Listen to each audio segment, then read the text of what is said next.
అంటే కొన్ని ఇష్యూస్ మనం అంటే వాళ్ళ ఏదో ఈయనకొకటి కొన్ని అనుమానాలు వచ్చినాయి. వాళ్ళు ఫేర్గా లేరని, వాళ్ళు బీజేపీకి సహకరిస్తున్నారని, వాళ్ళు కాంగ్రెస్ పార్టీతో మాట్లాడుతున్నారని. అంటే అల్టిమేట్గా ఏ పొలిటీషియన్ కైనా రేపు ఎలక్షన్స్ వస్తాయి కదా, నేను పెంచి పోషించిన వాళ్ళే పోయి వాళ్ళ అవతలి పార్టీని బలోపేతం చేస్తున్నప్పుడు అంటే జేఏసీని కేంద్రంగా చేసుకొని బీఆర్ఎస్ బలపడాలని కోరుకుంటారు, దానిలో డౌట్ ఏం లేదు. సో అట్లాంటిది వీళ్ళు బీజేపీని బలపడేటట్టుగా చేస్తున్నారు, కాంగ్రెస్ వాళ్ళకి అనుకూలంగా చేస్తున్నారు అనేది ఒకటి మైండ్లో పడిన తర్వాత ఆ రోజు నుంచి ఆయన ఇంకా నేను వాళ్ళను కలవను, మాట్లాడాను. కొన్ని రోజులు మళ్ళీ తర్వాత స్వామి గౌడ్ను చేసి చైర్మన్ చేస్తారనే ఫ్లోట్ అయ్యింది. ఇవన్నీ జరగడానికి కారణం అది. ఇవన్నీ అయిపోయి 2014 వచ్చేసరికి ఆ గ్యాప్ చాలా దూరం పెరిగిపోయింది. అప్పటికి ఉద్యమం అయిపోయింది, శ్రీకృష్ణ కమిటీ వచ్చింది. శ్రీకృష్ణ కమిషన్కి ఎవరి వాదనలు ఎవరిది వాళ్ళు చెప్పేసి కేసీఆర్ పూర్తిగా జేఏసీ తోటి దూరంగా ఉండేటువంటి అలవాటు అయిపోయింది. ఈవెన్ చాలామంది డ్యూరింగ్ దట్ 4-5 months ఒక 5-6 ప్రెస్ కాన్ఫరెన్స్లు పెట్టినారు జేఏసీ తరఫున కేసీఆర్కి వ్యతిరేకంగా. అంటే కేసీఆర్ను పూర్తిగా వ్యతిరేకించే దశకి జేఏసీ చేరుకుంది. నాకు అంటే ఇవన్నీ నేను ఇది కారణం ఏంటంటే ఆ పీరియడ్లో కేసీఆర్ నాతోటి చాలా రెగ్యులర్గా టచ్లో ఉండేవాడు. నాతోటి అంటే చాలామంది ఎడిటర్స్, జర్నలిస్టులు, ప్రొఫెసర్లు, మేమందరం మా ఇంట్లోనే రెగ్యులర్గా చెప్తుండేవాడు, ఇట్లా జరిగింది. సో ఇప్పుడు అంటే ఎందుకు చెప్తున్నామంటే చాలామంది ఏమనుకుంటారంటే పవర్లోకి వచ్చేదాకా ఏదో కోదండరామ్ గారు తను నమ్ముకున్నటువంటి సిద్ధాంతం అనండి, విలువలనండి, లేదా ఒక జేఏసీకి ఉండేటువంటి బాధ్యతనండి, అది ఆయన ఇండిపెండెంట్గా చేసినాడు, ఆయన కేసీఆర్ చెప్పినట్టు చేయలేదు అనేది నేను అనుకుంటున్నాను. సో ఆ ఇండిపెండెంట్గా కాన్షియస్ డిసిషన్ తోటే సాగరహారం తర్వాత స్లోగా జేఏసీ అనేది టీఆర్ఎస్కి దూరం అవ్వకుంటూ పోయింది. కేసీఆర్ కూడా 2014 ఎలక్షన్లని జేఏసీ తోటి కలిసిపోలేదు. నేను అప్పుడు చాలా ఆర్టికల్స్ కూడా రాశాను. ఆయన ఇండిపెండెంట్గా పోయినాడు. ఉల్టా జేఏసీకి వ్యతిరేకంగా, విద్యావంతుల వేదికకు వ్యతిరేకంగా కూడా ఇంకొక వేదికను కూడా వికాస వేదిక అనేటువంటి వికాస సమితి అనేదాన్ని కూడా ఈవెన్ పాపిరెడ్డి లాంటి వాళ్ళు జేఏసీ నుంచి బయటికి రావడం, సీతారామరావు, పాపిరెడ్డి ఇట్లాంటి వాళ్ళు, ఇదంతా ఎలక్షన్స్ ముందే జరిగిపోయింది. సో ఎలక్షన్స్ 2014 టీఆర్ఎస్కి వ్యతిరేకంగా కూడా జేఏసీ పనిచేసిందా ఎన్నికల్లో? టీఆర్ఎస్కి వ్యతిరేకంగా జేఏసీ రెజల్యూషన్ చేసి పనిచేయకపోవచ్చు, కానీ టీఆర్ఎస్కి విమర్శించుకుంటూ ప్రెస్ కాన్ఫరెన్స్లు పెట్టినారు, ప్రెస్ మీడియాలో పెట్టినారు. ఈవెన్ కోదండరామ్ కూడా వివిధ నియోజకవర్గాలలో వాళ్ళకి కావాల్సిన వాళ్ళకి బీఆర్ఎస్కి వ్యతిరేకంగా పనిచేసినాడు అనేటువంటి అభియోగం టీఆర్ఎస్ చాలా స్పష్టంగా మోపింది. వాళ్ళు అనుబంధంగా లేరు, జేఏసీ అనుకూలంగా ఎప్పుడు 2000 ఎన్నికలలో 2014 నుంచి ఎప్పుడు కూడా వాళ్ళు అనుకూలంగా లేరు. అప్పటికే విడాకులు అయిపోయి, అప్పటికే ఎవరి సంసారం వాళ్ళు చేస్తున్నారు, ఎవరి కుంపట్లో వాళ్ళు ఉన్నారు. వీళ్ళు సొంతంగా వీళ్ళ ప్రయత్నం చేసుకున్నారు, సొంతంగా వీళ్ళు అధికారంలోకి వచ్చారు. కేసీఆర్ అధికారంలోకి రావడం మొదటి దఫా ఎవరి దయాదాక్షిణ్యంలో కావు. డెఫినెట్గా ఆయన ప్రయత్నం, ఆయన పార్టీలో ఆయనకున్నటువంటిది ఎవరో పోయి కొంత నమ్మకం నమ్మి ఓట్లు వేసిన వాళ్ళు చాలామంది ఉండొచ్చు. అందుకే అంటే ఈ ఇంత వ్యతిరేకత వచ్చింది కాబట్టి ఆయన 63 సీట్లతో గెలిచినాడు. లేకపోతే 70-80 వచ్చే అవకాశం ఉండేది. ఆ మూమెంట్ స్వింగ్ అని కనుక అప్పుడు చూసుంటే ఈవెన్ నాకు కూడా తెలుసు. ఈవెన్ ఇప్పుడు అద్దంకి దయాకర్ ఉన్నాడు మా బ్రదర్, తను ఉద్యమకారుడు. వీళ్ళు కొంతమంది కొన్ని పేర్లు చెప్తుంటే వాళ్ళు మేము పోలేదంటారు కాబట్టి వీళ్ళు పోయి సోనియా గాంధీని కలిసినారు కదా, కోదండరామ్ కలిశాడు, కాంగ్రెస్ అధిష్టాన వర్గాన్ని కలిసినారు. వీళ్ళు ఒక లిస్ట్ ఇచ్చినారు ఎవరెవరికి.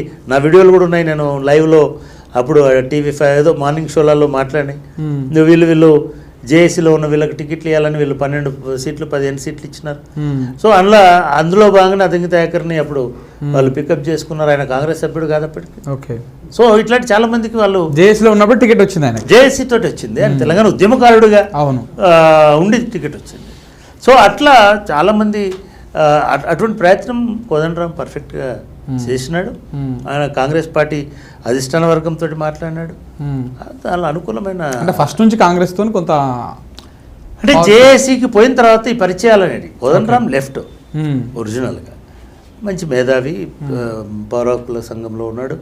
ఈవెన్ ఎంత అంటే ఆయనకు ఆ పౌర హక్కుల సంఘము నిర్ణయం తీసుకోలేదు కాబట్టి ఆయన మేము భువనగిరి పిలిచినా రాలేదు, తర్వాత పిలిచినా రాలేదు, తర్వాత అన్ని సంఘాలు ఓకే అని అనుకున్న తర్వాతనే ఆయన తెలంగాణ మూమెంట్లోకి వచ్చినాడు, విద్యావంతుల వేదికలోకి. ఆయన మీరు అందుకే చెప్తున్నా, తెలంగాణ డెవలప్మెంట్ ఫోరంలో లేడు ఆయన, తెలంగాణ ఇప్పుడు మా పుస్తకాలు వేసిన దానిలో లేడు, లేదా భువనగిరి మీటింగ్లో లేడు, తర్వాత సూర్యాపేట మీటింగ్లో. ఆయన ఒక నిబద్ధతతోటి ఒక లెఫ్ట్ వింగ్ రాజకీయాలలో ఉన్నాడు. ఎప్పుడైతే వాళ్ళ పార్టీలు వాళ్ళ అనుబంధ సంఘాలు చేస్తానుకున్నాయో, పౌరకుల సంఘం కూడా రెండుగా విడిపోయింది. అప్పుడే ఆయన ఒక నిర్ణయం తీసుకున్నాడు. అక్కడి నుంచి ఆయన వెనక్కి తిరిగి చూడకుండా తెలంగాణతోటి కలిసి ప్రయాణం చేసినాడు. రైట్. నీ క్వశ్చన్స్? ఆత్మ బలిదానాలకు వ్యతిరేకంగా మీరు కొన్ని వాళ్ళని అవగాహన కల్పించడానికి విలేజ్లలోకి వెళ్ళి మాట్లాడడం ఇవన్నీ జరిగినాయి కదా, వాటి గురించి అంటే నిజంగా కూడా ఇది అంటే తెలంగాణ ఉద్యమాన్ని మనం ఇట్లా మాట్లాడుకుంటే కొన్ని రోజుల పాటు మాట్లాడుకుంటాం. ఎందుకంటే ఇది స్వాతంత్రోద్యమం లాగా ఒక పార్టీ ఆధ్వర్యంలో ఒక ప్రోగ్రాము ఒక ఎజెండాతో నడిచింది కాదు. ఒక ప్రాబ్లం ఏమైంది తెలంగాణతో అంటే ప్రతి ఒక్కటి ఇది నాదనుకున్నాడు. ప్రతి ఒక్కరు మీరు ఈ జాక్ అంటే ఒక కోదండరాము ఒక జాకు, అది పొలిటికల్ జాకే. చివరికి తాపీ మేస్త్రీల జాక్ కూడా ఏర్పడ్డది. అవును. వరంగల్ లాంటి చోట్ల పాన్ డబ్బాల జాక్ కూడా ఏర్పడింది. పాన్ షాపులు 200 అంటే 200 అంటే ఇట్లా ప్రతి ఒక్క సబ్బండ వర్ణాలు అని అంటాం కదా, ఇది భారతదేశంలో ఎక్కడ ఇట్లా జరగాల. ఎక్కడి వరకు పోయినా అంటే ఒకవైపు నుంచి ఇవన్నీ జరుగుతుంటేనే ఇంకొక వైపు నుంచి అది భరించలేక తను అంటే ఆత్మహత్యలు చేసుకునే ఇది బాగా పెరిగింది. ఇక్కడ మన శ్రీకాంతాచారి నుంచి మొదలై అదొక పరంపరలాగా వచ్చారు. ఎవ్రీడే ఇక మనకు లెక్కలు తీసుకోవాల్సినటువంటి పరిస్థితి వచ్చింది. ఇటువంటి పరిస్థితులలో ఏ మాట కామాట చెప్పుకోవాలి, బూర నరసయ్య గౌడ్ నాకు బాగా క్లోజ్గా ఉండేటువంటి, కన్నా మనం ఏమన్నా చేయాలి, పిల్లలు చచ్చిపోతున్నారు ఎట్లా. అట్లాగే వీరేందర్ అని ఒక సైకాలజిస్ట్, ఇప్పుడు కౌన్సిలింగ్ ఇట్లా ఒక 5-6 మంది మాకు మేము మాట్లాడుకున్నాం ఏం చేయగలము అని అనుకున్నాం. ఏం చేయగలము అని అంటే ఈ ఆత్మహత్యలను ఆపాలి. అట్లా బహుశా ఆగస్టులోనే మొన్ననే చూశాను నేను ఒక ప్రతిజ్ఞ చేయించినాం రాష్ట్రం అంతటా. మేము రాష్ట్రంలో చాలా ప్లేసెస్కి పోయినాం. పోయి విద్యార్థులను చైతన్యవంతులు చేయడము, కాలేజీలలో మీటింగ్లు పెట్టేయడము, కనీసం ఒక 50 మీటింగ్లు అటెండ్ అయ్యటం. అట్లా ఈ అవుతూ అక్కడ అవేర్నెస్ క్రియేట్ చేయడము ఇట్లా చేసుకుంటూ పోయాను. ఇది ఎక్కడి దాకా పోయిందంటే ఈ ఆత్మహత్యలు అనేటివే ఉద్యమాన్ని కాపాడుతాయి అనే దాకా పోయింది. లెటర్లు వాళ్ళు రాసిన లెటర్లు చదువుతుంటాయి, ఉద్యమము బతకడం కోసమే నేను చచ్చిపోతున్నా, వాడు రాష్ట్రం ఇవ్వడం కోసం పక్కన పెట్టు. ఈ ఉద్యమం మనం చాలాసార్లు అనుకుంటాం. ఇషాన్ రెడ్డి అనే పిల్లగాడు సూసైడ్ చేస్తాడు. నాకు కొన్నిసార్లు అంటే చనిపోయిన వాళ్ళ గురించి మనం చెడుగా మాట్లాడుతూ, ఇషాన్ రెడ్డి ఈ లెటర్లో ఏముందండి, ఎవరికి నిరసనగా రాసిన లెటర్? ఆయన మన డిఎస్కి సంబంధించి నిజామాబాద్ ఆయన ఓడిపోతే నేను ఆత్మ బలిదానం చేసుకుంటా అని రాసిండు. నిజానికి ఒక శత్రువు ఓడిపోతే, ఒక అసమర్థుడు ఓడిపోతే సంబరం చేసుకోవాలి. కానీ మొక్కుకున్నాడు. ఎంత విషాదం అంటే తెలంగాణకున్న దౌర్బల్యం అంటాం కదా, శక్తిహీనత. మనం కూడా అట్లనే చేస్తాం. వాడు ఓడిపోతే నువ్వు సంబరాలు చేసుకోవాలి, దావత్ చేసుకోవాలి. కానీ పిల్లగాడు ఆయన ఓడిపోతే నేను ఆత్మహత్య చేస్తాను, మనం అనుకుంటే చూడు ఓడిపోతే ఇచ్చుకుంటా దేవునికి మొక్కుతా అని. అట్లా ఆయన ప్రాణం మొక్కుకున్నాడు. ప్రాణం మొక్కుకొని నిజంగానే అంటే ఆయన ఎవరికి చెప్పలే, ఛాలెంజ్ చేయలే, ఏదో జగన్ ఓడిపోతే ఇది చేస్తామని పందెం గాయాలే. ఆయన మనసులో పోచమ్మ తల్లికి ఎల్లమ్మ తల్లికి మొక్కుకున్నాడు. ఏమవుతుండే, ఓడిపోయింది కదా అని అనుకోవచ్చు కదా. ఆ పిల్లగాడు ఉస్మానియాస్టిక్ వచ్చి ఆ లైబ్రరీ దగ్గర చెట్టు కూరేసుకొని చనిపోయాడు. ఆ పిల్లగాడి పేరు ఇషాన్ రెడ్డి. ఆయన చనిపోయేదాకా ఆయన ఎవరికి తెలియదు ఆయన మనసులో ఏముంది, ఆయన ఏం మొక్కుకున్నాడు. రెండోది యాదిరెడ్డి. ఊహించండి, ఆత్మహత్య అనేది క్షణికావేశంతో చేసుకుంటామని చెప్తుంటాం. కానీ ఢిల్లీకి ప్రయాణం చేయడానికే 24 hours పడుతుంది. ఎంత అందులో మనసు మారచ్చు, రకరకాల ఏమో కావాలి కదా. అవును. అయినా సరే అక్కడి దాకా పోయి అంటే ఇక్కడ ఇంత దాకా పోయిన పిల్లలు ఇక్కడ చచ్చిపోతే వాడు పట్టించుకుంటలేడు, ఢిల్లీలో చచ్చిపోతే వాడే ఆయన కూడా ఎవడు పట్టించుకోవాలి, అది వేరే సంగతి. కానీ ఇట్లా ఒక పూర్తి స్థాయిలో అందరికీ ఒక ఆవేదన కలిగించే రీతిలోకి పోయినాయి. ఆ టైంలో అన్నప్పుడు ఒక 2-3 అనుకున్నాం. ఒకటి అవగాహన కల్పించడం, రెండవది సహాయం చేయడం. ఒక హెల్ప్ లైన్ పెట్టాలి, హాట్ లైన్ లాగా. ఎవరైనా ఫోన్ చేస్తే వాళ్ళని 10 నిమిషాలు మనం ఆపగలిగితే వాడు ఆత్మహత్య చేసుకోకుండా ఉంటారు. కొంత మోటివేట్ చేయొచ్చు. పోనీ ఇప్పుడు ఆ ఫోన్లు వస్తాయి, మీరు ఊరికైనా ఒక నంబర్ పెట్టేసినాం, టోల్ ఫ్రీ నెంబర్ పెట్టి అంటే ఆ నెంబర్కి ఫోన్ చేయొచ్చు, వాళ్ళకి పడుతుందేమో. మనకి ఎక్కడ అంటే వాళ్ళది హాస్పిటల్ ఉంది ఇక్కడ హ్యాబిట్స్లో, దానిలో ఒక రూము ఇవన్నీ పెట్టి ఒక్కొక్క మనిషినే పెట్టి ఒక టెలిఫోన్ పెట్టి ఆ టెలిఫోన్ దగ్గర ఒక మనిషిని పెట్టి ఆ కాల్ రాగానే ఆ కాల్ మాకు ఎవరికన్నా మేము డైవర్ట్ చేయాలి, ఎంగేజ్ చేయాలి వాళ్ళని. అట్లా కాదు ఇట్లా అని ఇట్లా మాకు రోజుకు 10, 20, 50 అంటే ఉన్నలో 4, 5 10 మంది ఒక్కొక్కరికి 5, 10 కాల్స్ రావడం స్టార్ట్ అయ్యి. సరే దీన్ని కొంచెం పెద్ద ఎత్తున ప్రచారం చేయాలని ఇది చేసినాం. దాంట్లో నిజంగా కూడా కొన్ని ఇప్పుడు మనం ఆలోచించుకుంటూ పోతుంటే ఒకరోజు ఉస్మానియా యూనివర్సిటీలో పిల్లల్ని ఉస్మానియా యూనివర్సిటీ అప్పుడు పూర్తిగా కంచెలో ఉండింది. కొంతమంది పిల్లలు నిరాహార దీక్ష చేస్తాం, ఏదో ఫలానా ఇది చేయకపోతే ఫలానా రోజు లోపల బిల్లు పెట్టకపోతే ఇట్లాంటిది చేసి సెల్లార్ ఉంటుంది ఆర్ట్స్ కాలేజ్ కింద, దానిలో వెళ్ళి లాక్ చేసుకున్నారు. లోపలికి వెళ్ళి వీళ్ళు లోపల నుంచి లాక్ చేసుకొని నిరాహార దీక్ష కూర్చున్నారు. అంటే మీడియా అనేది నిజంగా కూడా మనకు 2 రకాల, ఒక కాంగ్రెస్ పార్టీ లేకపోతే తెలంగాణ రాకపోయేది నెంబర్ 1, వాళ్ళు ఇన్ని తప్పులు చేసుకుంటున్నారు. మీడియా లేకపోతే కూడా రాకపోయేది. మీడియాకి చూపించలేదు, మీడియా లేదు ఇట్లాంటి వరకు ఇట్లాంటివన్నీ చూపించారు. ఇది ఒక రకంగా వచ్చేసింది. నిజానికి ఆ టైంలో ప్రైవేట్ మనకు రాజ్ న్యూస్ లాంటివి, టీ న్యూస్ లాంటివి రావడం కూడా కొంత ఉపయోగపడేది. తర్వాత V6 వచ్చింది, 12లో వచ్చింది. ఇవి జరుగుతున్నప్పుడు మేము వీ హ్యావ్ స్టార్టెడ్ ఈ ఓత్ టేకింగ్ ఒకటి ఆ కౌన్సిలింగ్. ఇప్పుడు ఎట్లో ఎక్కడికో పోయి వస్తున్నాం, ఊరు నుంచి వస్తున్నప్పుడు ఒక ఫోన్ వచ్చింది. సార్ ఎవరో మాట్లాడతారు, ఆమె అంటే ఒక సరే ఎవరో మాట్లాడతారంటే ఫోన్ తీసుకున్నాం. మార్నింగే పోతున్నాం ఎక్కడికో, ఒక ఆయన మాట్లాడాడు. సార్ నేను సో అండ్ సో, నేను ఒక ఇంజనీర్, ఎగ్జిక్యూటివ్ ఇంజనీర్, ఇంజనీర్ని. సార్ చెప్పండి. కాదు మా ఆవిడ అన్నం తినట్లేదు.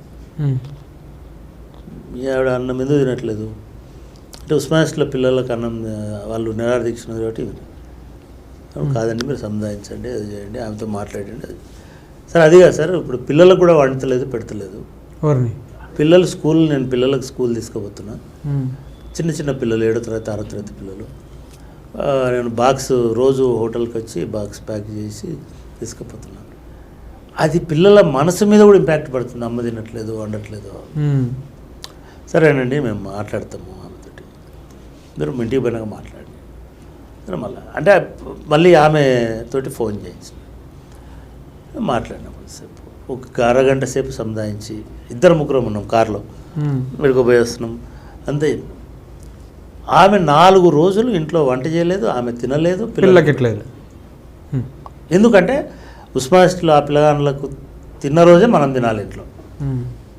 అంటే ఆమె పెద్ద చదువుకుంది, మంచి డాక్టర్ కూతురు, ఆమె డాక్టరు, భర్త ఇంజనీర్, ఎగ్జిక్యూటివ్ ఇంజనీర్.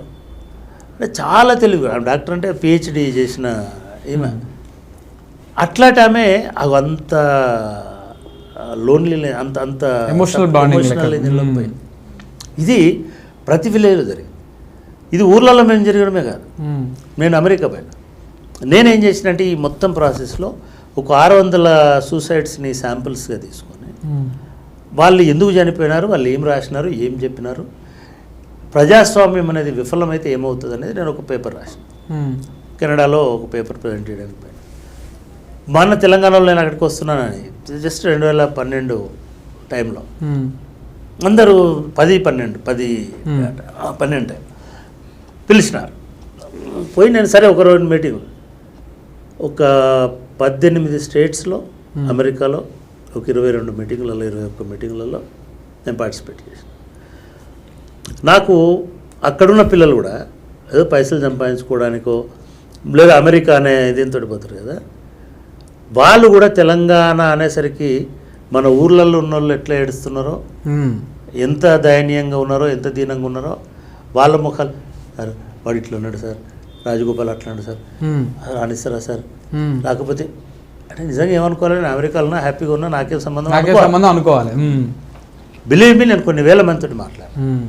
వాళ్ళు ఒక దారుణంగా చితికిపోయి, అంటే మూమెంట్ కనుక ఇంకా ఇట్లనే లాగితే సగం మంది పిక్చర్లు అయిపోయే వాతావరణం మనకి ఆ టైంలో.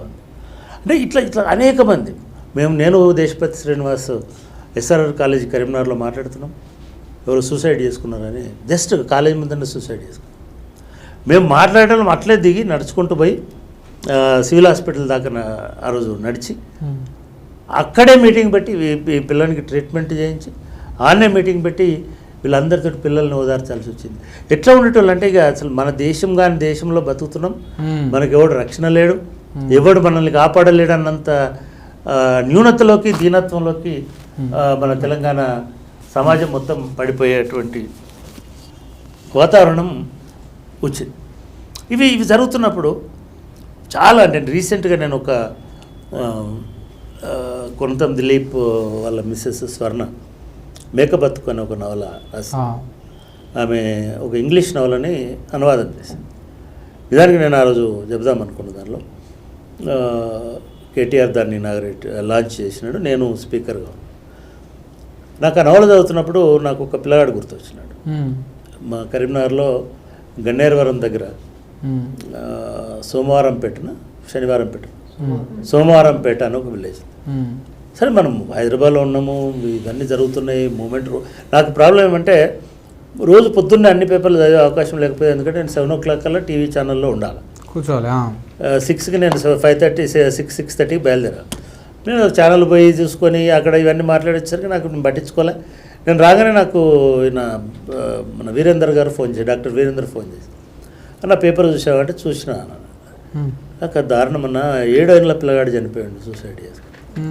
7 ఏళ్ళ పిల్లగాడు చనిపోవడం ఏంది, ఎక్కడ ఆంధ్రజ్యోతిలో వచ్చిందన్న చూడాలన్నాడు. పేపర్ చూస్తే సోమవారంపేటలో ఒక పిల్లగాడు జీవన్ రెడ్డి సూసైడ్ చేసుకున్నాడు. తెలంగాణ కోసం సూసైడ్ చేసుకున్నాడు, నోట్ రాసినాడు. ఇప్పుడు మనం రాజశేఖర రెడ్డి చనిపోయినప్పుడు ఎవరు చనిపోయినా అట్లా లేదు, తెలంగాణలో బాజాప్తా రాసాం, లేదా అంటే అట్లా రాసి పెట్టి చనిపోయిన వాళ్ళలో ఈ పిల్లగాడిది. సరే అప్పటికప్పుడు వెహికల్ బుక్ చేసి అందరిని వీళ్ళని పిలుచుకొని మేము ఒక 5-6 మంది మేము పోయినాం. మేము పోయేసరికి క్రిమేషన్ అయిపోయింది అంతా. ఒక రైతుల ఇల్లు ఎట్లుంటుందో అట్లనే ఒక ఇది ఉంది, ఇంటి ఎదురుగా పశువుల కొట్టం. పోయి మాట్లాడినాము. వాళ్ళ అమ్మ ఒక్కతే, వాళ్ళ అమ్మమ్మ నానమ్మలు ఇలా వాళ్ళ నా తాతలు వాళ్ళు. ఏమి అంటే ఆమె డైరీ పెట్టుకోవచ్చు, ఆ సూర్లో మన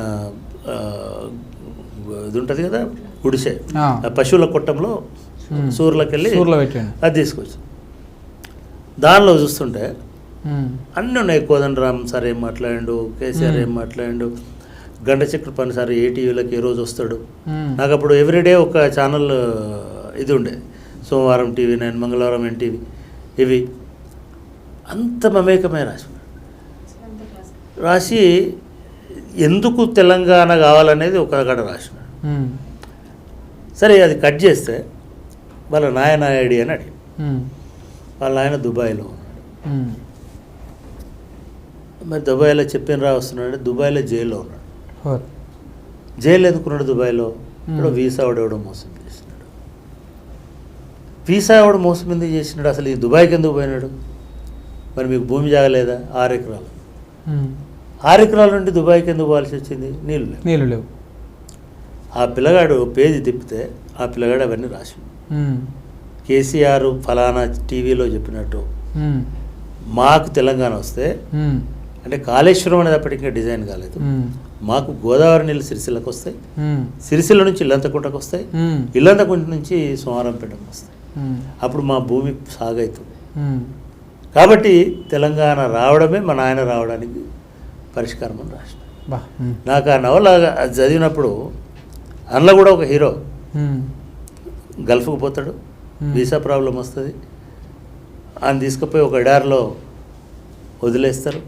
ఎడారిలోనే మనిషి మొత్తం చితికిపోతాడు. నాకు ఇప్పుడు కూడా బాధ అనిపించేది ఏమంటే పాపం వాళ్ళ నాయన వచ్చి తెలంగాణ వచ్చింది కానీ వాళ్ళ నాయన వచ్చిండో లేడో తెలియదు. వాళ్ళ ఊరికి నీళ్ళు వచ్చినాయి,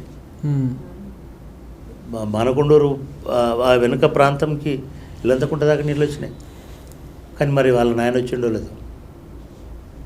కేసీఆర్ ముఖ్యమంత్రి అండ్ కేసీఆర్ వచ్చిండు కానీ వాళ్ళ నాయన వచ్చిండో లేదు. ఇదే నాకు మైండ్లో ఈరోజు వరకు నాకు తెలియదు. ఓకే, అంటే ప్రతి ఒక్క మనిషి తెలంగాణ ఉద్యమాన్ని తనతోటి తనకు అనుబంధంగా తన ప్రాబ్లం లాగా చూసుకున్నాడు. అందరు పిల్లలకు తిండి పెట్టక కడుపు మార్చిన తల్లి నుంచి మొదలుపెట్టి తండ్రి మీద బెంగ పెట్టుకొని నా తండ్రి రావాలంటే తెలంగాణ రావాలని. సరే మేము ఆడికెళ్ళి పిల్లగాడు చదువుకున్న స్కూల్కి పోయినాం, ఎందుకంటే పాపం ఆడోళ్ళు వాళ్ళు ఏడుస్తూనే ఉన్నారు, వాళ్ళతో ఏం మాట్లాడాలి. ఆ టీచర్లు చెప్తున్నాడు, సార్ వాడి చేయబట్టి మేము ఎడ్యుకేట్ అయినాం. ఈ 2 ఏళ్ళు 2వ తరగతి 3వ తరగతి చదువుతున్న పిల్లగాడు 50 మందిని ఎంబడి పెట్టుకొని ఆ సోమవారంపేట అనేది 15 కిలోమీటర్లు ఉంటుంది మెయిన్ రోడ్, బెజంకి రోడ్కి రావాలంటే. ఆ మెయిన్ రోడ్ దాకా ఈ పురాణాలందరిని బట్టి రాస్తారోకో చేయాలని అంటే ఈ పిల్లగాడు వచ్చి రాస్తారోకో చేస్తే 10 నిమిషాల తర్వాత ఊరులో అందరూ వచ్చి అడుగుతున్నారు. అంటే అంత డీప్ ఇన్ అంటే ఇట్లా 50 కథలు. ఆదిలాబాద్లో ఒక పిల్లగాడు, సరే కిష్టయ్య కానిస్టేబుల్ కిష్టయ్య వేరు, ఒక చిన్న పిల్లగాడు 18 ఏళ్ళ పిల్లగాడు సుమన్ అని, ఎక్స్ప్రెస్ ట్రైన్ పరిగెత్తుకుంటూ వస్తుంది, ఇట్లా పరిగెత్తుకొని స్పీడ్గా వస్తున్న ట్రైన్కి జై తెలంగాణ అనుకుంటూ పోయి గుద్దుకొని చచ్చిపోయినాడు. అందరూ చూస్తున్నారు జై తెలంగాణ అనుకుంటూ పోయి. ఇట్లా ఎన్ని మంది అనేక మంది బలిదానాలు ఇదంతా కూడా ఎవరి పాపం అండి? ఎందుకు అయింది ఇదంతా? నువ్వు డిసెంబర్ 9 నాటి ప్రకటన కట్టుబడి ఉంటే ఇచ్చేసి ఉంటే అయిపోతుంది, ఒక్క ప్రాణం కూడా పోకపోయేది. అవును, ఒక్క ప్రాణం కూడా పోకపోయేది. కానీ ఏమైంది? ఇవాళ మీరు సంతాపం చెప్తున్నారు కదా, చంపినోళ్ళే వచ్చి సంతాపం చెప్తున్నారు కదా, వీళ్ళందరూ ఎందుకు చచ్చిపోయినారు? మేమే ఇచ్చినామని చెప్పి ఇవన్నీ పక్కన పెట్టండి. ఎవరో అంటున్నారు అమరవీరుల స్తూపానికి దండ వేస్తలేరు, పూలు వేస్తలేరు. అమరవీరుల స్తూపం ఎందుకు వచ్చింది? 900 మంది 490 మందిని చంపితే కదా అమరవీరుల స్తూపం వచ్చింది. అవును, ఎవరు చంపినారు? అది కాంగ్రెస్, బ్రహ్మానంద రెడ్డి కదా. మరి వాళ్ళు ఎందుకు మళ్ళీ దండేయాలని కోరుకుంటున్నారు? అంటే ఈ తెలంగాణలో ఈ వైరుధ్యం అనేటువంటిది ఇంత త్వరగా వస్తుందని నేను అనుకున్నాను. ఓకే, ఇటువంటి అంటే ఇవన్నీ ఫ్రెష్గా ఉన్నాయి. అంటే సార్ ఇప్పుడు మీరు చెప్తున్నారు అంటే అప్పుడు 400 మంది 2009 టైంలో ఒకవేళ ఆ ప్రకటన కట్టుబడి ఉంటే ఇన్ని వందల మంది చనిపోకపోయి ఉండేవాళ్ళు. ఇప్పుడు వాళ్ళ బలిదానాలు అయిపోయినాయి, వాళ్ళ ఆత్మ బలిదానాలు అయిపోయినాయి, తెలంగాణ వచ్చింది. తెలంగాణ వచ్చినాక స్వరాష్ట్రంలో 10 ఏళ్ళ పాలన చూసినాం, అయిపోయింది. ఇప్పుడు కాంగ్రెస్ పార్టీ మళ్ళీ వచ్చింది అధికారంలోకి. అంటే మన శత్రువు మొదటి నుంచి చూసుకుంటే మన ప్రస్థానం స్టార్ట్ చేసిన కాంచి కూడా 1956లో కాంగ్రెస్ శత్రువు, తర్వాత 69లో కాంగ్రెస్ శత్రువు, 2009లో కాంగ్రెస్ శత్రువు. ఇప్పుడు కూడా అలాంటి పరిస్థితులే కనపడుతున్నట్టుగా రాష్ట్రంలో కొంత పరిస్థితులు చూస్తూ ఉంటే మీలాంటి వాళ్ళు ఇవాళ మాట్లాడుతూ ఉంటే మళ్ళీ తెలంగాణ ఉద్యమం లెక్క ఒక ఫీల్ లెక్క అనిపిస్తున్న సందర్భంలో ఇప్పుడు ఈ సందర్భాన్ని ఇమ్మీడియట్గా ఒక శత్రు రాజ్యం అనుకోవడానికి వీల్లేదు. మనం ఫేర్గా మాట్లాడుకోవాలి. పొలిటికల్ అవసరాల కోసం ఇది శత్రు రాజ్యము, శత్రువులాగా బిహేవ్ చేస్తున్నారు అనేవాళ్ళు ఉండొచ్చు. కానీ ఆఫ్టర్ ఆల్ డెమోక్రసీలో ఈ ప్రజలే కదా ఓట్లేసి గెలిపించినారు. అవును, తెలంగాణ ప్రజలే ఎన్నుకుంటేనే అయినారు కదా. అంతే, వీళ్ళందరూ వేరే దేశంలో వేరే రాష్ట్రంలో ఓట్లేలే కదా. సో ఇది ప్రజలు ఎన్నుకున్న రాజ్యమే కదా. ఒకటి. రెండవది అంటే అప్పుడు కూడా ప్రజలు ఎన్నుకున్న రాజ్యమే కదా. కానీ అది అప్పుడు ఇది మనం ఏమన్నాం దాన్ని ఆంధ్ర రాష్ట్రం కదా. అది ఆంధ్ర రాష్ట్రంలో ఉన్నటువంటి వాళ్ళు గెలిపించిన ప్రభుత్వం, సీమాంధ్ర ప్రభుత్వం అని అనుకున్నాం. వాళ్ళు వేసినప్పుడు వాళ్ళు తెలంగాణకు అన్యాయం చేసినారు. కాలేజీ ఏం చెప్పినాడు, అట్లా ప్రాంతం అవతలోడు కనుక వస్తే వాడిని ప్రాంతం దాకా వెళ్ళగొట్టమన్నాడు. వెళ్ళగొట్టినాం. ఇంకో మాట ఏం చెప్పినాడు, ప్రాంతమోడే దోపిడీ చేస్తే ప్రాంతంలోనే పాతి పెట్టమని చెప్పినాడు. ఇది నిజంగా కూడా ఒక సూత్రం. ఇది ఇదొక సూత్రం. 2 రకాలు చెప్పేటోళ్ళు ఉన్నారు. నేను చెప్పిన ట్వీట్లో ఇది రాస్తే అందుకే కదా మేము ప్రాంతం వాళ్ళను దోపిడీ చేసినారనే మేము ఓడించినామని చెప్పేటోళ్ళు ఉన్నారు. రేపు వచ్చిన టైంలో కూడా ఇవాళ ఎందుకు మాట్లాడుతున్నారు? తెలంగాణ ఆద్యుడు ఇన్నాయి ఎందుకు మాట్లాడుతున్నాడు ఇలా? అవును, మీరు చెప్పిన ఫస్ట్ నుంచి తెలంగాణకున్న ఇంకొక ఆద్యుడు పాశం యాదగిరి. మేము జర్నలిజంలో నేను ఆయన ఉదయంలో పనిచేస్తున్నప్పటి నుంచి అంతకంటే ముందు నుంచి ఆయన 69 ఉన్నాడు. ఆయన 69 మూమెంట్లో ఉన్నాడు. పాశం యాదగిరి ఎందుకు మాట్లాడుతున్నాడు? వాళ్ళకు భ్రమలు తొలిపోయినాయి. వీళ్ళే కదా మరి రేవంత్ రెడ్డిని ఎంకరేజ్ చేసి కేసీఆర్ని దింపింది. నేను అడిగినా కూడా అన్నయ్య గారు మీటింగ్ పెట్టి అడిగి రమ్మన్నప్పుడు ఫైన్ తెలంగాణ కోసం ఏడిదాకా నేను వస్తాను, కానీ మన మూమెంట్స్ ప్రజలు గమనిస్తుంటారు. మేధావులైనా లేదా ఉద్యమకారులైనా మనం పోయి అలా సడన్గా పిలిస్తే అరే నిన్నటిదాకా నువ్వు కేసీఆర్ తోటి ఉన్నావు కానీ, లేదా నిన్నటిదాకా నువ్వు ఈయనతో ఉన్నావు కదా, ఇది ఉంటుంది కదా, ఒక మోరల్ బాండింగ్ ఉంటుంది కదా మనకి. ఇవాళ నాకు ఆశ్చర్యం వేస్తుంది. చాలామంది ఏదో విప్లవం వచ్చినప్పుడు ఎట్లాగైతే కేరింతలు కొట్టినారో అట్లా ఉన్నారు. కానీ ఏమైంది వాళ్ళ? ఇంకా చాలామంది వెయిటింగ్లో ఉన్నారు కదా, చాలామంది నిరాశలో ఉన్నారు కదా. దీనిలో కొంతమంది మాట్లాడుతున్నారు. మేధావి అనేవాడు మొదటి గొంతుతోటే మాట్లాడాల్సిన అవసరం లేదు అనుకుందాం. మొదటి గొంతుతోటే నువ్వు పోవాల్సిన 2 రకాల పనులు చేయొచ్చు. సోయి లేని తెలంగాణ ఉంటేనేమో సోయి కల్పించడం కోసం నువ్వు మాట్లాడాలి. కానీ ఆల్రెడీ తెలంగాణ మాట్లాడుతున్నప్పుడు నువ్వు మాట్లాడాల్సిన అవసరం లేదు. వాళ్ళకి అవసరమైనప్పుడు నువ్వు గైడెన్స్ ఇస్తే సరిపోతుంది.